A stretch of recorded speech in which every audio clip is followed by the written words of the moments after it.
grill it. I'm gonna make a flank steak today with a balsamic barbecue sauce. All right, I'm gonna start on my barbecue sauce now. Onions and garlic, got a little toasted there. I'm gonna start with ketchup as the base. I'm gonna add a little red wine vinegar for some acidity. Some Worcestershire sauce. Got some of that tart tamarind flavor from the Worcestershire sauce. Some Dijon mustard, some spiciness. And then I have some chipotles, smoked jalapenos, with some smoky, fiery flavor. So I'm gonna add some sweetness here, some brown sugar, some honey, some ancho chili powder. And the great thing about the ancho chilies is not only do they add flavor, but they also act as a thickening agent. Really? Yeah, especially dried chilies. They have the characteristic that actually thickens things up. I'm gonna add a little molasses. Yeah. It's gonna make it thick and rich. And then a little bit of water just to thin it out a little bit. Okay. Here's the base of my barbecue sauce. Remember, we started with onions and garlic, and we added, ketchup as the base, some Dijon mustard, brown sugar, molasses, honey, smoked jalapenos, and a couple other things as well. And then I took some balsamic vinegar, and I reduced the balsamic vinegar down almost to a glaze, almost like to a balsamic syrup, so it has a nice thick consistency. Wow. And when you do that, there's a good amount of sugar in there, so it's actually gonna have sort of a nice sweet and acid balance to it. And I'm gonna add this to my barbecue sauce. I wanna make sure you get all this out. This is pretty intense stuff. That looks amazing.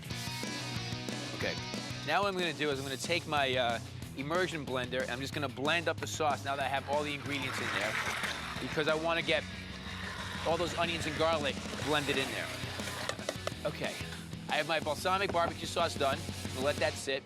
All right, I'm gonna just take my flank steak now, and it's one of the lesser expensive cuts of meat, and I think it has fantastic flavor.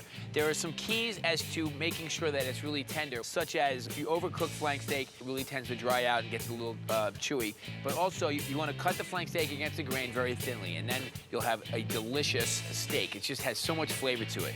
Now, I'm gonna just season it with some salt and pepper. Okay, good amount on both sides.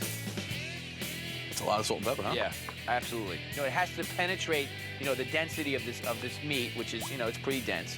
And it also, when I grill it, it's gonna help me form a crust on the outside of it. All right, so I'm gonna get my flank steak on. Nice hot grill.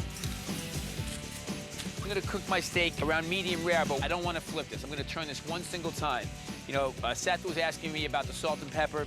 I'm gonna let the salt and pepper create a crust on the outside, but if I keep flipping it and flipping it and flipping it, I'm not gonna get a crust. It's gonna look more like I boiled it.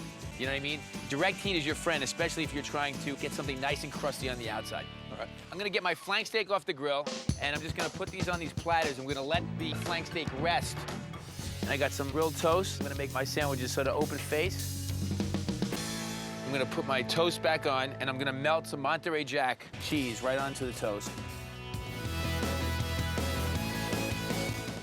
So you have your open face sandwich there with the flank steak, balsamic barbecue sauce, a little Monterey Jack cheese. Wow.